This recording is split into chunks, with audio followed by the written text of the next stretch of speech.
கன்னியாகுமரி மாவட்டம் ஞாலம் ஊராட்சியில கொக்கல் வளாகம், அம்புலிகோணம், ஞாலம் இந்த பகுதிகளில் நேற்று பெய்த கனமழை மற்றும் சூறாவளி காற்றுல 10 ஏக்கருக்கு மேல வாழை பயிர்கள் அழிவை சந்தித்திருக்கிறது. இந்த பகுதியில் ஞாலம் ஊராட்சியில் 1700 விவசாயிகளுக்கு மேல் இருக்கிறார்கள்.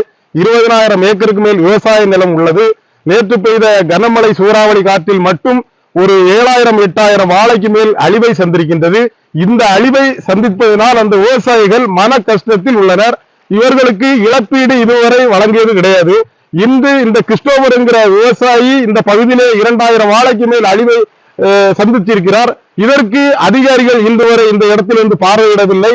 ஆகவே இந்த அழிவை துறையை சார்ந்த அதிகாரிகள் பார்வையிட்டு இந்த இழப்பீடை உடனடியாக மாவட்ட ஆட்சித்தலைவர் அவர்களின் கவனத்திற்கு கொண்டு போக வேண்டும். நான் ஏன் இதை சொல்லுகிறேன் என்று சொன்னால், இந்த 6,000 7,000 வாழை இன்று அழிந்திருக்கிறது என்று சொன்னால், இந்த 6-7 விவசாயிகளின் கீழே 50-70 குடும்பங்கள் வாழ்ந்து கொண்டிருக்கிறது.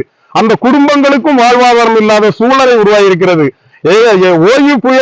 ஓகி புயல்ல கூட சில அழிவுகள் ஆனா கன்னியாகுமரி மாவட்டத்துல ஞாலம் ஊராட்சியில இப்ப நேற்று பெய்த கனமழை இந்த சூறாவளி காட்டுல விவசாயிகள் அதிகமாக பாதிக்கப்பட்டிருக்கின்றனர்.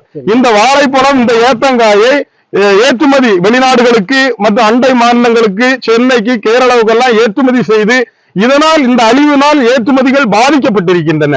ஆகவே இதுக்கு ஊறி அந்த விவசாயிகள், அடிமட்ட ஏழைகள் அவர்களை சந்தித்து எத்தனை வாழை மரங்கள் அழிந்திருக்கின்றன என்ற கணக்கீடு செய்து அவர்களுக்கு அதில் செலவு செய்த காசையாவது அவர்களுக்கு வழங்க வேண்டும் என்று ஞாலம் ஊராட்சி பொதுமக்கள், விவசாயிகள் சார்பாக கேட்டுக்கொள்கிறேன். இதை நான் என்ன சொல்றேன்னா, ஒரு வாழை பயிர் நடுவதற்கு 150 ரூபாய்க்கு மேல செலவாகுது. இது ஒரு வருஷத்து பயிர். 7 மாசத்துல கொலைச்ச வாழை 7 மாசத்துல கீழே விழுந்துருச்சு. இது கணக்கிட்டு பார்க்கும்போது ஒரு வாழைக்கு 300 ரூபாய், இன்று 1000 வாழைன்னா 3 லட்சம் ரூபாய். அப்படி பார்க்கும்போது இங்க ஞாலம் ஊராட்சியில மட்டும் 10 ஏக்கருக்கு மேல ஒரு 3 கோடி ரூபாய்க்கு மேல பாதிக்கப்பட்டிருக்கு.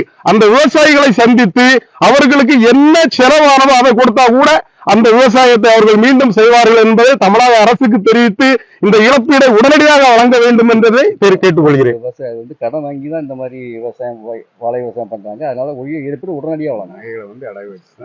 அதாவது ஞாலம் ஊராட்சியில உள்ள விவசாயிகள் பாதி பேருக்கு மேலாக இந்த விவசாயம் செய்வதற்கு சொந்த காசு இல்லாமல் மனைவியினுடைய நகையை நகைக்கடைகளில் அடகு வைத்து அந்த காசை கொண்டுதான் விவசாயம் செய்து கொண்டிருக்கிறார்கள்.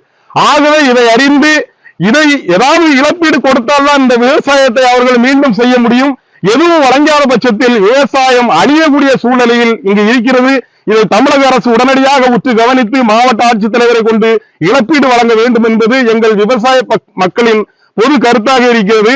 அதிகாரிகள் இந்த மணி 11 ஆகுது, இதுவரை வரல. வருவாங்களா என்னன்னு பார்ப்போம். மாவட்ட ஆட்சித்தலைவருக்கு வாட்ஸ்அப், ஆர்டிஓ, டிஆர்ஓ, கலெக்டர், தாசி எல்லாருக்கும், எல்லா அதிகாரிக்கும், சம்பந்தப்பட்ட அதிகாரிகளுக்கும் நாங்க அனுப்பி விட்டுருவோம் வாட்ஸ்அப் மூலமா. இதுவரை இந்த அதிகாரி வரல. விவசாயிகளை சந்தித்து அது இழப்பீடை கொடுத்தால் நாங்கள் சந்தோஷப்படுவோம், மகிழ்ச்சியாக இருப்பார்கள் விவசாயிகள். பிளே ஸ்டோர் மற்றும் ஆப் ஸ்டோரில் இருந்து பாலிமர் செயலியை QR கோடு மூலம் பதிவிறக்கம் செய்யுங்கள். செய்திகளை உடனுக்குடன் பெறுங்கள்.